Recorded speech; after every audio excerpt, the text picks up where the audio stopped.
Assalamualaikum warahmatullahi wabarakatuh. Innal hamdalillah nahmaduhu wa nasta'inuhu wa nastaghfiruh wa na'udzu billahi min shururi anfusina wa sayyiati a'malina. May yahdihillahu fala mudilla lahu wa may yudlilhu fala hadiya lahu. Asyhadu an la ilaha illallah wahdahu la syarika lahu wa asyhadu anna Muhammadan abduhu wa rasuluh. Allahumma salli wa sallim wa barik ala Muhammad wa ala alihi wa sahbihi wa man tabi'ahum bi ihsanin ila yaumiddin, amma ba'd.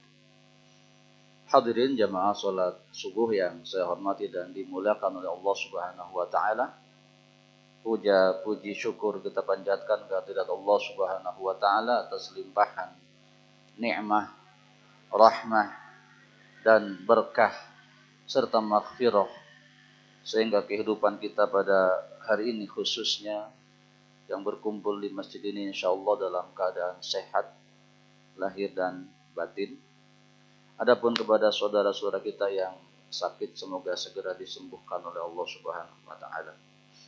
Salawat dan salam semoga terlimpah senantiasa kepada junjungan kita semua Nabi Muhammad sallallahu alaihi wasallam, kepada keluarganya, para sahabatnya dan kita sekalian sebagai umatnya. Apabila ditanyakan bolehkah seorang imam tiba-tiba setelah salam memberikan ceramah, padahal semestinya kan berzikir begitu. Baik, kita jawab, keadaan Rasulullah Shallallahu Alaihi Wasallam setelah memimpin sholat itu bermacam-macam. Yang pertama memang langsung berzikir, yang mengucapkan istighfar 3 kali dan seterusnya. Pada kesempatan yang lain ternyata beliau langsung setelah salam langsung memberikan mau'izah, memberikan nasihat jika diperlukan. Dan sempat memberikan nasihat yang saat itu para sahabat merasa itu adalah nasihat yang sangat menyedihkan, sangat mengesankan. Pada kesempatan lain beliau juga kadang setelah salam bertanya, si fulan di mana, apa kabarnya dan seterusnya. Pada kesempatan lain Rasulullah pernah langsung pergi meninggalkan tempat, ya bahasa kitanya ngalengkahan para jamaah, segera menuju kamar beliau untuk mengambil satu emas yang belum sempat beliau sedekahkan. Khawatir hilang dan seterusnya, beliau langsung pulang dan membagikan barang tersebut. Jadi keadaannya memang seperti itu. Jadi sekali memang tidak menjadi masalah seorang imam setelah salam memberikan nasihat. Dan dijadwalkan tentu tidak jadi masalah. Dan semua bentuk pengajian atau nasihat maka juga berfungsi sebagai zikir kepada Allah. Maka di antara yang disepakati, majelis zikir juga adalah majelis ilmu. Dan tentu saja apabila para hadirin belum selesai berzikir, saya menyampaikan kalimat-kalimat ini, silakan untuk terus melanjutkan zikirnya. Baik, hadirin yang saya hormati dan dimuliakan oleh Allah Subhanahu wa taala, saya menggantikan dulu hari Kamis kemarin yang saya absen dengan membacakan hadis. Adapun untuk pelajaran Al-Qur'an insyaallah hari esok saya sambung, ada waktu hari Ahad saya ngisi lagi, insyaallah saya lanjutkan pelajaran yang biasanya hari ini Al-Qur'an kita laksanakan besok. Baik, kita masih dalam bab taubat, kitab Riyadhus Shalihin. Saya benar-benar menganjurkan bapak-bapak sekalian, ibu-ibu untuk memilikinya. Kitab Riyadhus Shalihin ditulis oleh Al-Imam An-Nawawi rahimahullahu ta'ala yang insyaallah sangat banyak manfaatnya. Buku ini masih menjadi best seller. Jadi mau di toko besar, mau di toko kecil, insyaallah toko buku maksudnya, bapak-bapak bisa mendapatkannya. Bebas, terbitan mana saja. Kitab Riyadhus Shalihin. Baik, kita membaca hadis ke-16. Hadis ini menyampaikan betapa Allah Subhanahu wa taala mengharapkan hamba-hambanya yang senantiasa berdosa. Kita katakan manusia tidak lepas dari berbuat salah dan dosa. Dan kadang-kadang kita berdosa pada siang hari, kadang-kadang pada malam hari. Maka bagaimana Allah membuka pintu taubatnya? Wa an Abi Musa Abdullah bin Qais al-Ash'ari radhiyallahu anhu, orang biasa memanggil Abu Musa al-Ash'ari. Ya. Nama beliau Abdullah bin Qais, disebut Abu Musa karena memiliki putra bernama Musa al-Ash'ari radhiyallahu anhu. Anin Nabi sallallahu alaihi wasallam, beliau menyebutkan sesuatu dari Nabi sallallahu alaihi wasallam, innallaha ta'ala yabsutu yadahu bil-lail liyatuba musii'un nahar. Bahwa kata beliau, sesungguhnya Allah membentangkan tangannya. Maksudnya membuka seluas-luasnya. Ini kalimat kiasan. Sebagaimana kita sering mengatakan, pintu rumahku selalu terbuka untukmu. Ini bukan berarti pantok orang teh molongok. Setiap waktu. Maksudnya kapanpun dia datang silahkan. Diterima. Demikian pula dengan kalimat ini, Allah membuka, membentangkan tangannya, membuka seluas-luasnya siapapun yang ingin bertaubat kepadanya, yaitu pada malam hari, untuk menerima taubat dari hamba-hambanya yang bersalah pada siang hari. Ya. Hanya masalahnya kadang-kadang bolehkah ditunda-tunda dengan kita merasa nanti masih ada waktu malam. Ini yang pada akhirnya tidak diperbolehkan. Meskipun kenyataannya Allah menunggu taubat kita yang siang ini nanti malam masih bisa. Hanya masalahnya kalau ditunda-tunda, akankah kita yakin umur kita sampai pada malam hari? Maka sebaiknya bikin salah siang hari, ada buat dosa siang hari, ketika ingat sadar langsung saja bertaubat. Jangan tunggu malam. Ya, sebab tadi Allah memang memungkinkan menerima taubat kita pada malam hari. Hanya masalahnya kita yakin begitu waktu umur kita sampai pada malam hari? Khawatir tidak. Jadi sebaiknya tetap langsung. Baik. Wa yabsutu yadahu bin nahar, dan Allah juga membentangkan tangannya pada saat siang hari, liyatuba musi al-lail, untuk orang-orang bertaubat yang melakukan kesalahannya pada malam hari. Jadi malam ada pintu taubat terbuka, siang juga kesempatan taubat terbuka. Ya, kita katakan meskipun demikian, jika memungkinkan jangan menunda-nunda taubat, karena yaitu tadi waktunya ada tetapi umur kita belum tentu ada. Atau juga mungkin pada saat malam yang kita tunggu itu, atau pagi yang kita tunggu itu, ya, misalkan kita buat dosa nih, subuh seperti ini, nanti saja siang kita tobat, ternyata hatta tatlu'us syamsu min maghribiha, taubat itu tidak pernah lagi ada pintunya, tidak lagi terbuka, meskipun siang ketika matahari sudah terbit dari tempat tenggelamnya. Tidak ada lagi pintu taubat. Jadi kalau kita bayangkan nih, nanti kan siang hari sebentar lagi nih. Tiba-tiba matahari terbit dari barat, selesai. Tidak ada lagi pintu taubat meskipun itu siang. Karena siang yang berbeda dengan matahari yang terbit dari barat, itulah hari kiamat. Jadi meskipun ada waktu siang, tetapi hadis ini membatasi siang yang mana?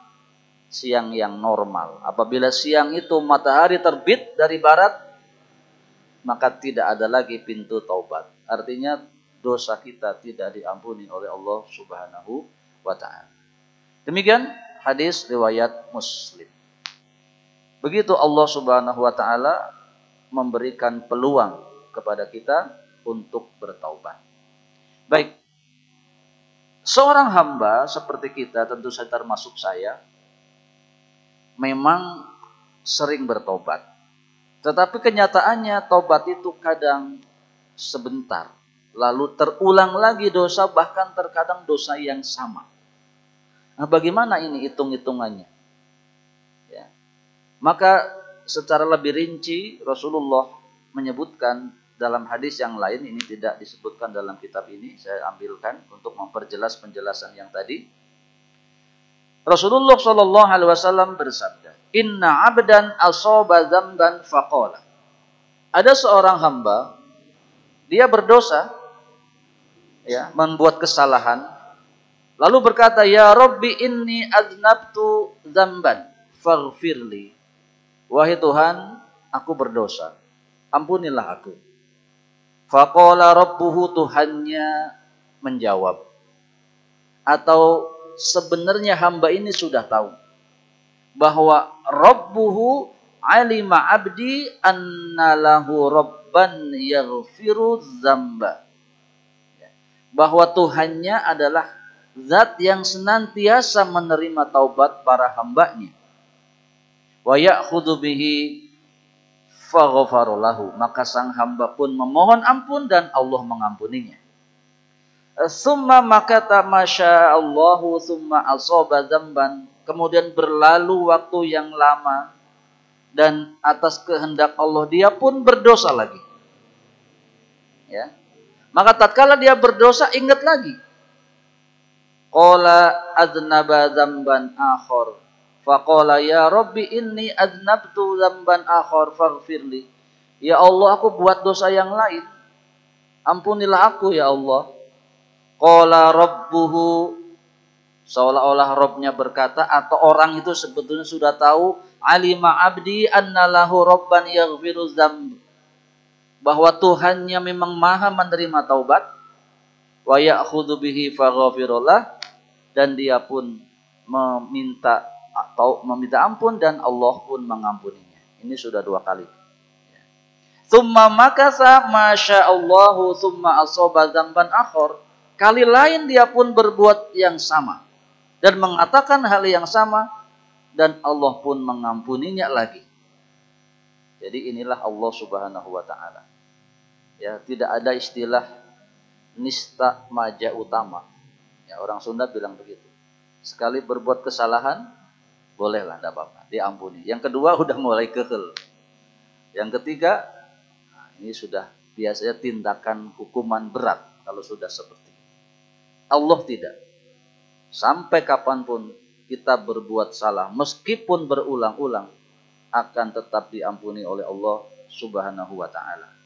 Kemudian Allah Subhanahu wa ta'ala berfirman, Annalahu rabba ghafartu li'abdi falya'mal masya. Kata Allah Subhanahu wa ta'ala, aku telah mengampuni dosa hambaku yang meminta ampun, maka hendaklah ia berbuat sesukanya. Maksudnya silakan saja terus berbuat seperti itu dan Allah akan tetap mengampuni dosa. Hanya yang harus ingat yang tadi. Ya. Akankah waktu yang kita angan-angankan untuk bertobat itu masih ada? Atau umur kita juga masih ada? Itu saja, balap-balap di situ. Sepanjang nafas masih ada di badan kita, sepanjang nyawa masih di kandung badan, bersalah, bertobat, Allah akan ampuni dosa-dosa kita. Hadis riwayat Al-Bukhari. Tentu saja ini bukan berarti mendorong kita. Ya udahlah kalau begitu, saya akan banyak-banyak saja berbuat dosa. Bukan. Ini menyampaikan hal kasih sayang Allah Subhanahu wa ta'ala kepada kita. Ya. Tentu apabila kita berusaha untuk tidak berdosa itu lebih baik. Kenapa? Karena yang namanya catatan itu ada. Jadi seseorang yang diampuni tetapi catatan kesalahannya banyak, maka tetap berbeda sikap daripada orang lain terhadap dirinya. Bahasa sekarangnya ada track record, ada jejak digital dan seterusnya. Ya, maka bisa saja seorang pemimpin misalkan yang berbuat salah kepada rakyatnya dimaafkan. Tetapi kalau jejak keburukannya terlalu banyak, ya pandangan pun akan menjadi berbeda. Kasih sayang orang lain kepada dirinya akan berbeda. Maka itulah di akhirat nanti ada surga yang bertingkat-tingkat. Tentu saja orang yang diampuni dosanya banyak, dosanya dan diampuni mungkin masuk surga. Tetapi jangan berharap surganya sama dengan orang yang tidak pernah berbuat kesalahan atau sedikit kesalahannya kepada Allah Subhanahu wa taala. Tentu nanti kondisi di akhiratnya akan berbeda. Baik. Kemudian dari hadis tadi disebutkan matahari terbit dari barat. Ini adalah salah satu tanda hari kiamat. Ya, kita sampaikan tanda-tanda hari kiamat itu ada 3 macam. Yang pertama, sudah terjadi dan tidak akan pernah terjadi lagi. Jadi peristiwanya sudah terjadi dan tidak akan terulang. Ya, contohnya adalah diutusnya Nabi kita Muhammad Sallallahu Alaihi Wasallam. Jadi kata beliau, saya dan diutusnya hari akhirat, saya dan hari akhir adalah seperti 2 jari ini. Jadi dekat sekali. Tetapi memang hari akhirat itu belum terjadi. Tapi digambarkan bahwa diutusnya Nabi itu di akhir zaman. Atau Nabi disebut Nabi akhir zaman. Ya, itu sudah terjadi dan tidak akan terjadi lagi karena Rasul kita Muhammad SAW adalah Rasul yang terakhir. Kemudian ada tanda-tanda hari kiamat yang sedang terjadi. Dan terus terjadi dan frekuensinya, intensitasnya makin banyak. Ya. Di antaranya adalah gempa bumi, ya, bencana alam, pembunuhan. Nah, ini tanda-tanda hari kiamat yang hari ini terjadi dan terus terjadi. Dan kadang-kadang berhenti, kadang ada lagi seperti itu. Ini yang dekat dengan kita. Dan tanda-tanda hari kiamat yang sepertinya masih lama. Belum lagi akan muncul. Ya. Contohnya Dajjal. Kemudian Imam Mahdi. Ya, jadi kalau sekarang ada orang bicara Dajjal muncul, terlalu pagi ngomongin Dajjal. Maksudnya makhluk berupa Dajjal. Karena Dajjal ini bisa ditafsirkan. Ketika yang dimaksud adalah Dajjal adalah orang-orang yang suka berdusta, para pendusta, para penipu. Sekarang mah banyak. Tapi Dajjal yang disebutkan sebagai makhluk yang disebutkan oleh orang katanya matanya 1, bukan matanya 1. Matanya 2 tapi satunya nggak normal. Jadi kalau ada orang menggambarkan Dajjal matanya 1 di tengah-tengah salah. Gambarnya aja udah salah. Ya. Dajjal tuh makhluk seperti kita manusia. Ya, matanya 2 tapi yang satunya kences kata bahasa Sundanya, seperti anggur yang kering. Itu Dajjal, ya. Makanya di tengah-tengah antara kedua matanya ada tulisan kafaro. Itu Dajjal yang akan muncul di akhir zaman, yang sepertinya zaman ini sudah tidak lagi seperti sekarang, sudah tidak ada lagi teknologi dan macam-macam, maka pada saat itu orang akan berperang kembali menggunakan pedang dan tombak. Itu Dajjal. Kemudian kemunculan Nabi Isa, kemunculan Imam Mahdi nanti. Itu sepertinya masih sangat lama. Ya. Membahas sekarang hanya untuk kalau ada faidahnya. Contohnya membahas Dajjal. Kenapa bahas Dajjal? Karena ada anjuran kita berdoa. Yang doa itu meskipun kita nggak akan ketemu dengan Dajjal, doanya itu dapat pahala. Setelah kita baca at-tahiyat, fil alamina innaka hamidum majid, kita dianjurkan baca doa. Allahumma inni a'udzubika min adzabi jahannam wa min adzabil qabr wa min fitnatil mahya wal mamat wa min syarri fitnatil masihid dajjal. Ada doa itu. Dan kemudian siapa orang menghafal 10 ayat awal dari surah Al-Kahfi, maka dia akan dihindarkan dari fitnah Dajjal. Nah, kita bahas supaya itu tuh kita hafal suratnya, kita hafal doanya, beramal dengan itu dapat pahala. Adapun Dajjal, apalagi ada sekedar gambar-gambar seperti mata, oh ini mata Dajjal. Ada gambar segitiga, ini katanya Dajjal. Ini hal-hal yang terlalu mengada-ada. Ya, kita kalau bikin ornamen-ornamen, bangunan-bangunan, hiasan-hiasan, ya tidak lebih dari segitiga, gambar seperti gambar mata, daun maksudnya. Ya, tidak lebih dari itu. Meskipun mungkin memang ada orang-orang yang seperti itu, membuat simbol-simbol kejahatan, tapi sepertinya tidaklah kalau harus ada orang-orang yang di masjid membuat hal-hal yang seperti itu. Ya, berita-berita terakhir kan tentang Dajjal, ada masjid di mana tempat yang ada lambangnya Dajjal. Ya, itu hoax saja. Ya. Baik, jadi salah satu tanda hari kiamat yang tanda itu adalah tanda terakhir adalah terbitnya matahari dari barat. Kata Nabi SAW dalam hadis yang lainnya, la taqumus sa'ata hatta tatlu asy-syamsu min maghribi. Tidak akan terjadi hari kiamat sehingga matahari terbit dari tempat tenggelamnya, yaitu dari barat. Baik, hadirin yang saya hormati dan dimuliakan oleh Allah Subhanahu wa taala, itulah hadis 16 yang menyatakan Allah membuka pintu taubatnya sampai matahari terbit dari barat. Disambung dengan hadis berikutnya masih senada dari Abu Hurairah radhiyallahu anhu, beliau berkata, Rasulullah sallallahu alaihi wasallam bersabda, "Man taba qabla an tatlu'a asy-syamsu min maghribiha taballahu alaihi." Rawahu Muslim. Barang siapa yang bertaubat sebelum matahari terbit dari barat, niscaya Allah terima taubatnya. Hadis riwayat Muslim. Baik. Hadis nomor 18. Kalau tadi batasan taubat diterimanya sepertinya jauh. Ya, matahari terbit dari barat. Yang ini mungkin jauh, mungkin dekat. Ya. Sejauh-jauhnya kita tidak akan 50 tahun lagi. Ya. Jadi sejauh-jauhnya kita dengan ini tidak akan 50 tahun lagi. Ya.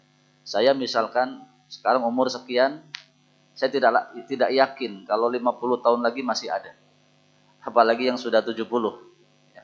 Sangat sulit ditambah 50 ya. Seperti sekarang. Maksudnya apa? Pembatas taubat adalah yang dekat dengan kita, yaitu kematian. Yang mungkin lama, mungkin sebentar. Tidak harus tua, tidak harus muda.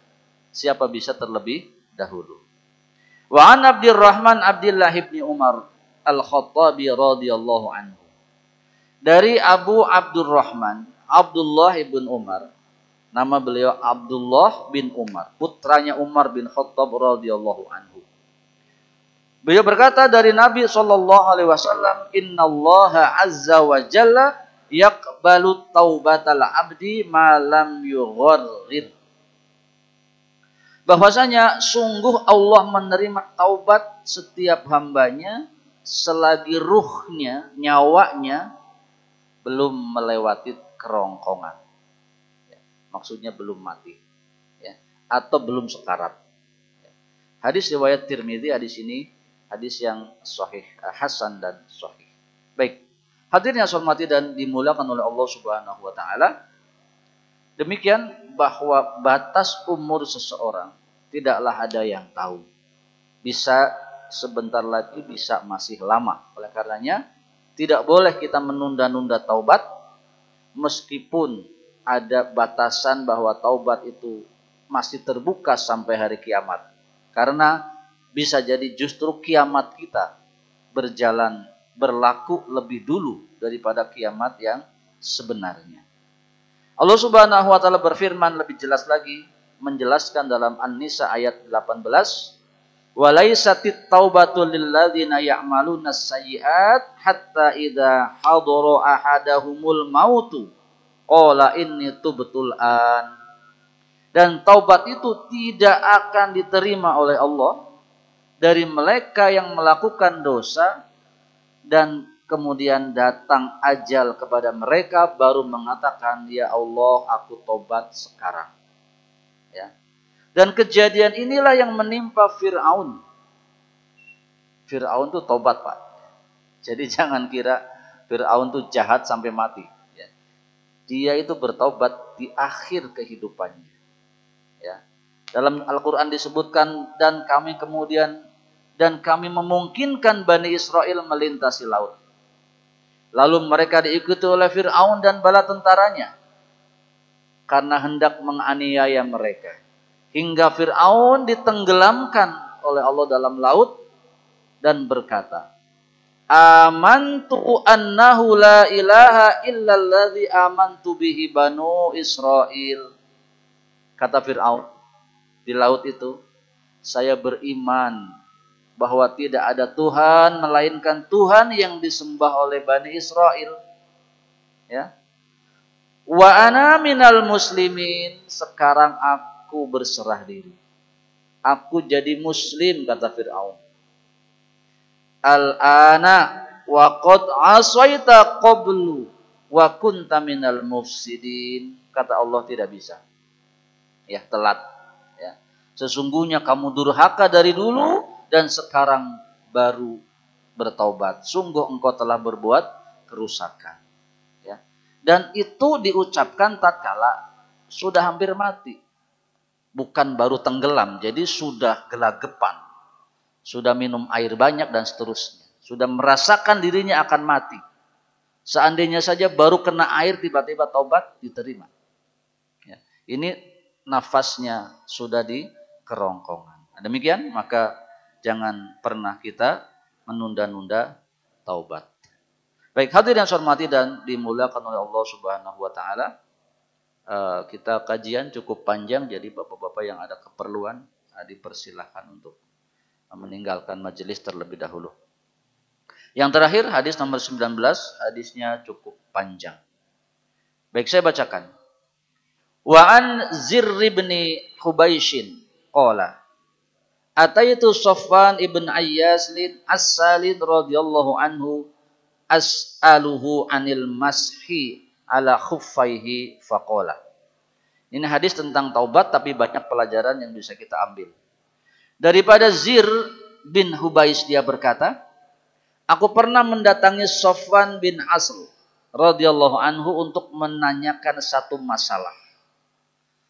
Jadi kebiasaan para sahabat Nabi itu kalau tidak tahu dia akan bertanya kepada sahabat yang lain. Ya. Jadi kebiasaan seperti ini semestinya dilakukan oleh kita. Ya. Kalau tidak tahu bertanya, ya, supaya jelas. Dan bertanya kepada orang yang ilmunya memang memadai untuk menjawab. Ya. Baik. Apa yang ditanyakan? Maka beliau bertanya, anil mashi ala khuffain. Tentang mengusap dua khuf. Ya, maksudnya dalam kondisi apa seorang boleh dalam berwudu tidak melepas khuf. Ya. Khuf itu semacam sepatu kalau zaman sekarang. Ya. Akankah dia boleh tidak dicopot ketika berwudu dan diusap saja? Maksudnya seperti itu. Baik. Maja abika ya Zir, apa yang membuatmu datang wahai Zir? Ya. Kemudian fakultu ibtigha al-ilm, untuk mendapatkan ilmu, ya maksudnya tentang hal yang tadi. Kemudian faqala Safwan berkata, innal malaikata tad'u ajnihatiha li talibil ilm ridon bima yatlub. Safwan belum jawab. Ya, ini kewajiban atau sebaiknya seorang yang menyampaikan ilmu memberikan dulu keutamaan kepada orang yang akan menuntut ilmu tersebut supaya tambah semangat. Taib, ini juga saya sampaikan untuk menambah semangat kita. Kata Safwan tadi, innal malaikata, sesungguhnya para malaikat itu tad'u ajnihatiha, meletakkan sayapnya, ya. Meletakkan sayap ini tanda hormat. Kalau kita angkat topi, acungin jempol dan seterusnya, tanda respect, ya. Li talibil ilm, kepada para penuntut ilmu. Ridon bima yatlub, suka, ridho terhadap apa yang mereka cari. Jadi ini kita malaikat gini Pak, ya, meletakkan sayap, suka kepada perbuatan kita ini, ya, menuntut ilmu.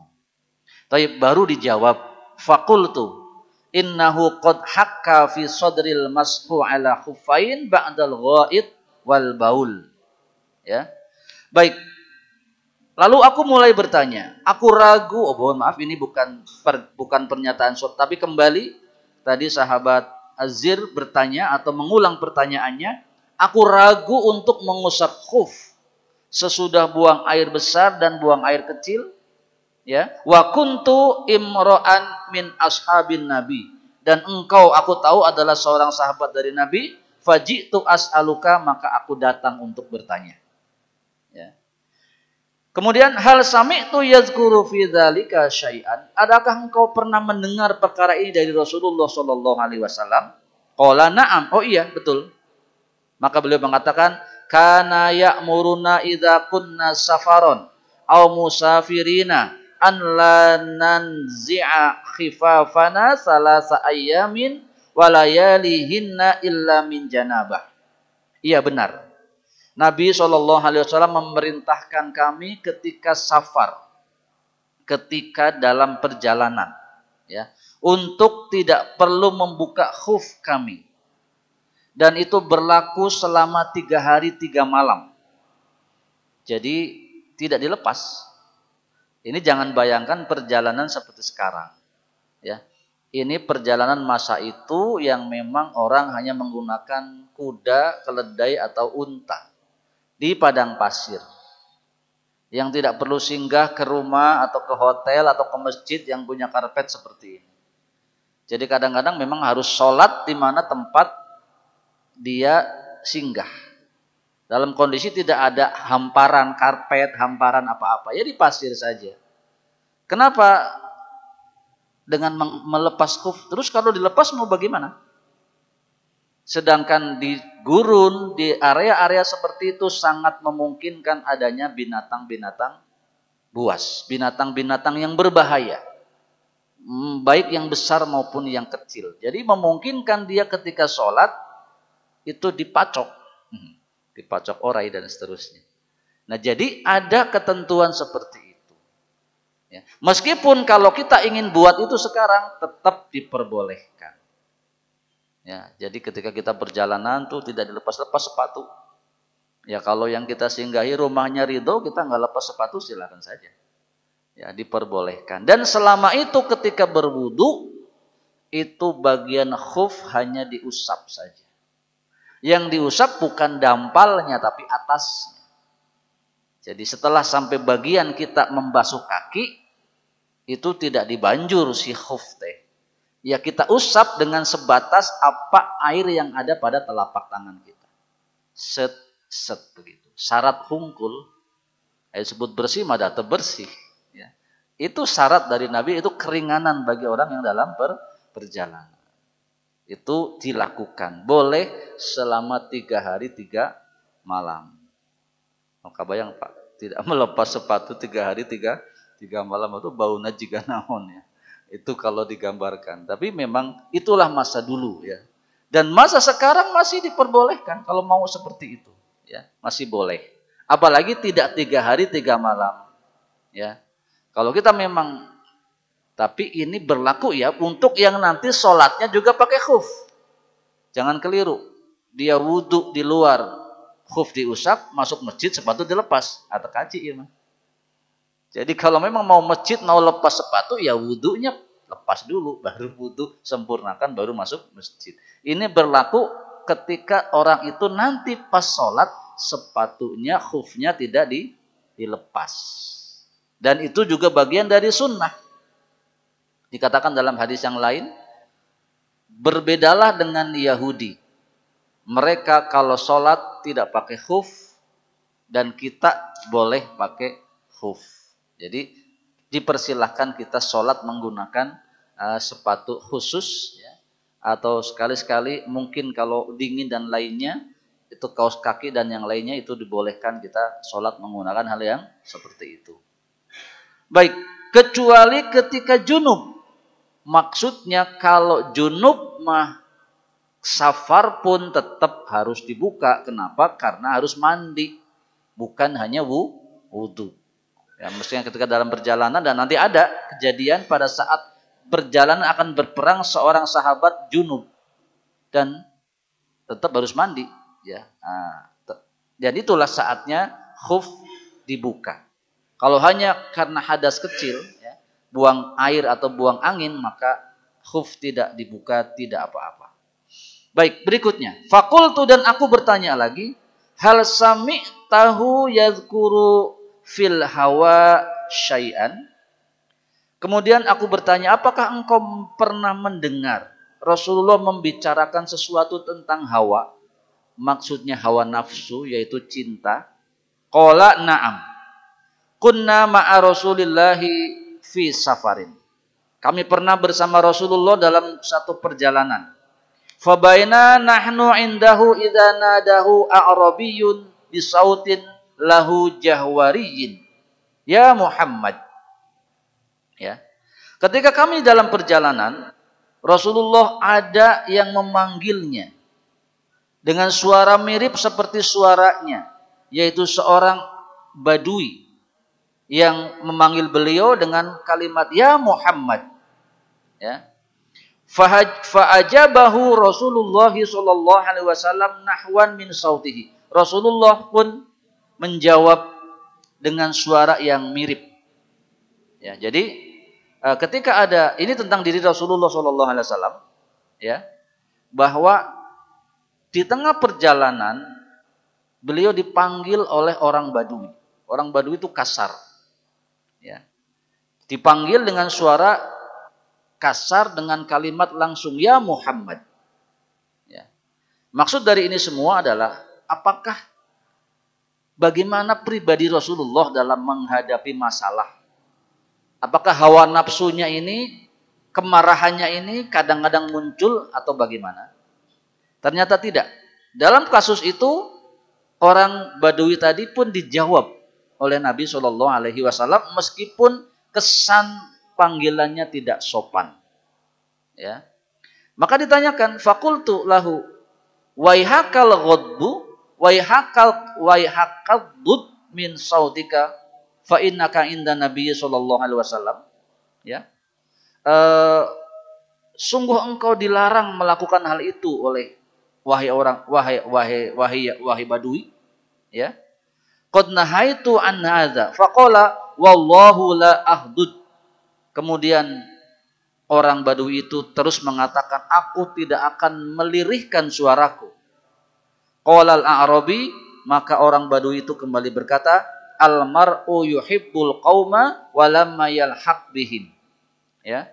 Bagaimana halnya dengan seseorang yang mencintai satu kaum tetapi belum bisa melakukan perbuatan seperti yang dilakukan oleh mereka? Baik, maksudnya seperti ini. Beberapa manusia hidup berjalan sesuai tabiat kaumnya. Ya, kita orang Jawa cenderung lemah lembut di sebagian Jawa, ya, dalam berkata-kata. Sebagian lain, yang saya tahu orang Jawa Timur lebih kasar, baik dari suara maupun dari tata bahasanya. Nah, kalau di Sunda ini, Bandung ini, Priangan termasuk yang lemes. Ya. Katanya kalau di Banten kasar, nah, seperti itu. Cirebon juga sebagian kasar. Ini per daerah. Tetapi kita semua tahu bahwa Rasulullah mengajarkan kebaikan, termasuk dalam bertutur kata. Yang kasus ini adalah Badui tadi. Badui itu begitu. Seperti kata kita Badui di Banten, bahasanya kasar. Ya. Maka maksudnya adalah, adakah sikap kasar ini kalau belum bisa diperbaiki, tetapi sudah tahu tentang kebaikan, seperti apa amalannya?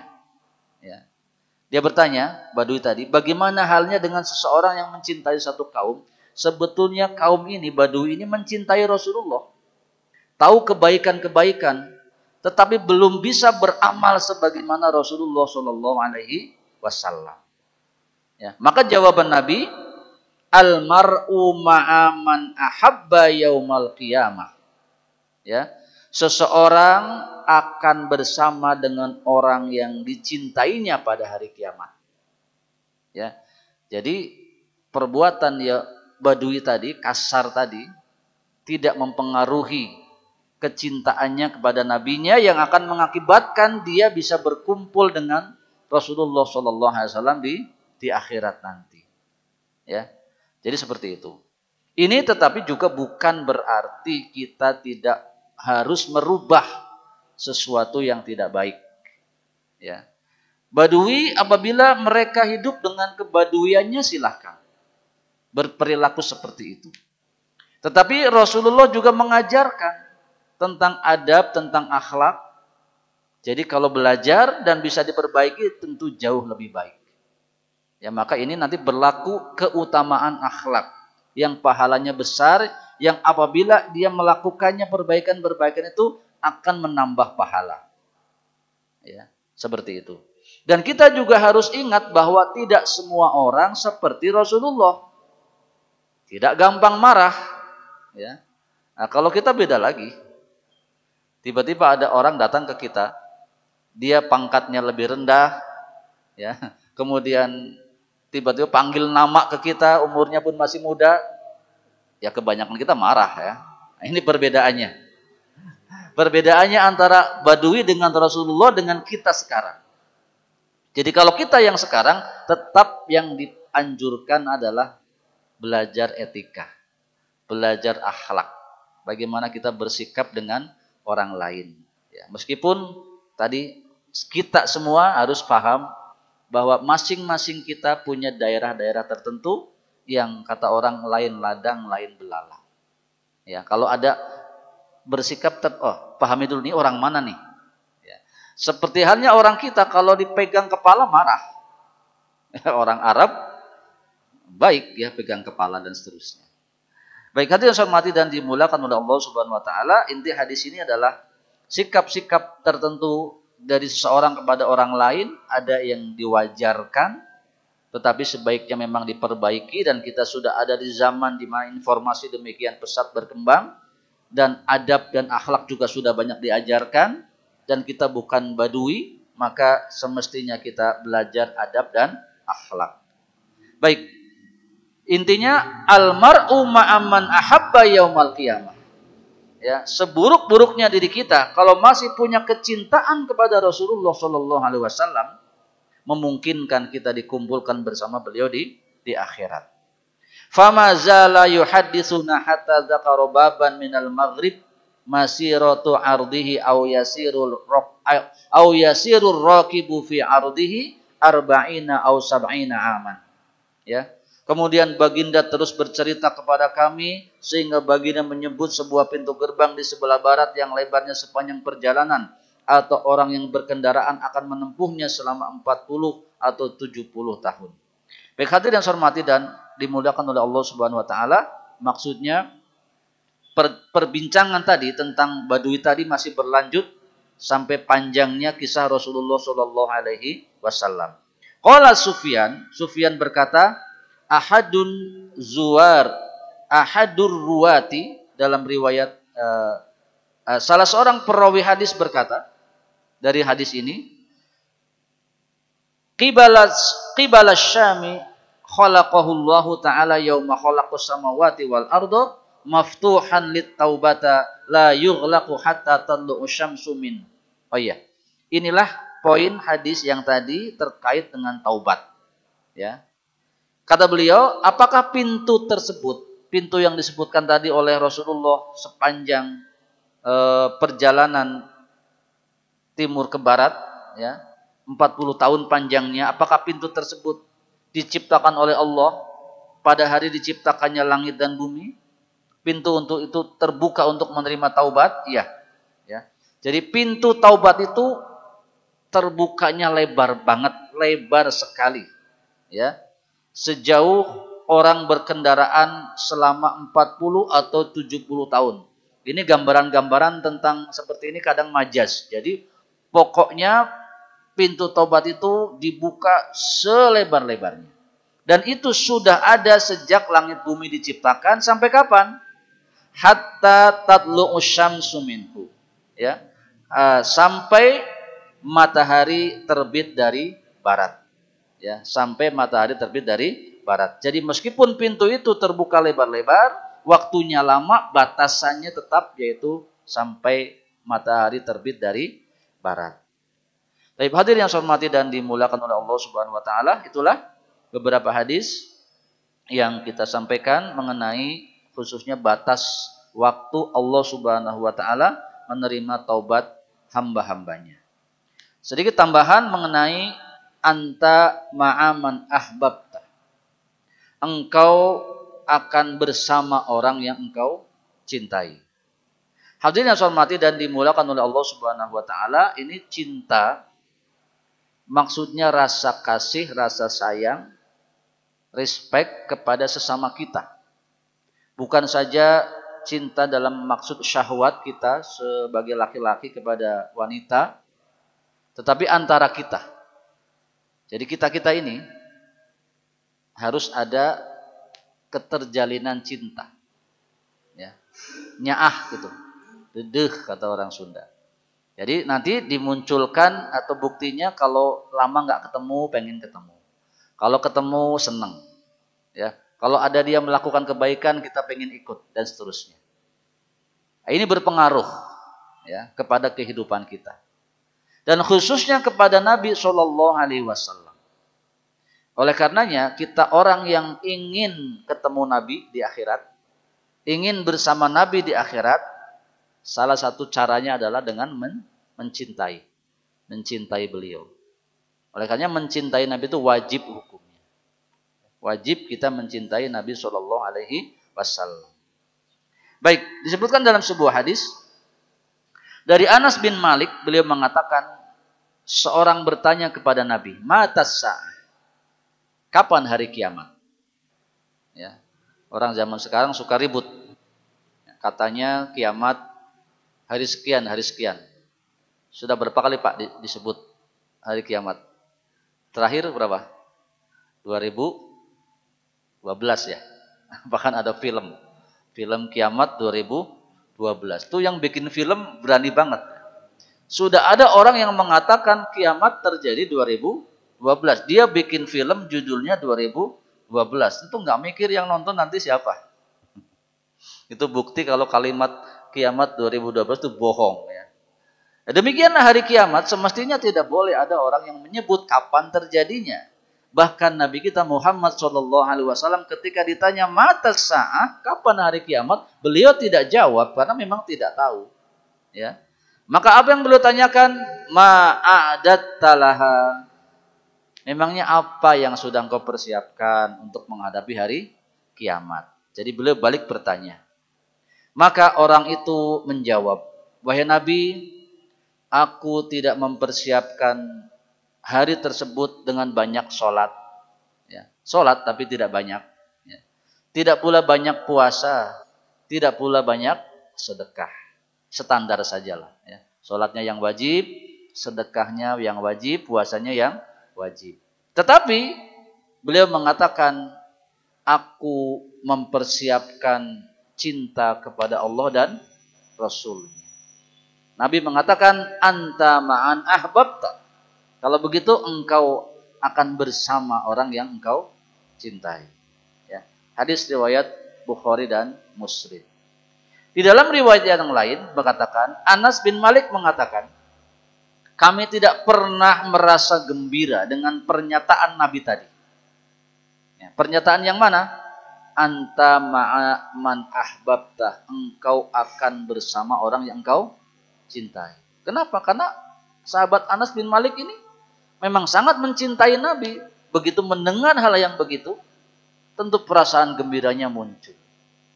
Maka barang siapa hari ini memang merasa mencintai Nabinya SAW, perhatikan kalimat ini, Anda akan bersama Nabi Muhammad SAW di akhirat. Atau orang lain yang Anda cintai. Anas pun mengatakan, kalau begitu aku mencintai Nabi, mencintai Abu Bakar, mencintai Umar. Aku berharap bisa bersama mereka meskipun amalan-amalanku tidak seperti mereka. Kita tidak mungkin beramal seperti Nabi, ya, persis. Caranya, ikhlasnya, banyaknya, tidak mungkin. Mirip-mirip insya Allah, kita berusaha. Kita juga tidak bisa beramal seperti Abu Bakar As-Siddiq radhiyallahu anhu, atau Umar bin Khattab radhiyallahu anhu, atau sahabat-sahabat yang lain, atau mungkin para ulama. Tidak. Ya. Tapi berusaha hayu. Tetapi dengan mencintai mereka, kita bisa berkumpul bersama mereka. Maka cintailah Nabi kita Muhammad SAW, para sahabatnya dan para ulama yang soleh. Dan bukti mencintai Nabi adalah suka mendengar sabda-sabda Nabi SAW. Al-Quran terlebih dahulu sebagai wahyu yang mutlak. Ya, kita alhamdulillah pada punya Al-Quran di rumah. Bagian dari kalimat yang berasal dari Nabi, tapi itu firman Allah. Nah, ada yang lain daripada itu, yaitu hadis. Yang hadis itu adalah perkataan Nabi yang disampaikan sampai kepada kita, perbuatan Nabi yang dikisahkan sampai kepada kita, dan yang lainnya. Tertulis dalam kitab-kitab hadis. Salah satu yang kita baca adalah kitab Riyadhus Shalihin ini, ya, kumpulan dari berbagai macam riwayat hadis ditulis per tema oleh Al-Imam An-Nawawi rahimahullahu taala. Baik, semoga kehadiran kita, kekhusyuan kita dalam menyimak hadis-hadis Nabi SAW membuktikan atau menambahkan kecintaan kita kepada beliau, dan kelak semoga kita dikumpulkan bersama beliau di surganya yang dimulakan oleh Allah Subhanahu wa taala. Demikian yang bisa disampaikan, semoga bermanfaat dan mohon maaf jika ada kekurangan kesalahannya. Saya tutup, subhanaka Allahumma wa bihamdika asyhadu an la ilaha illa anta astaghfiruka wa atubu ilaik. Assalamualaikum warahmatullahi wabarakatuh.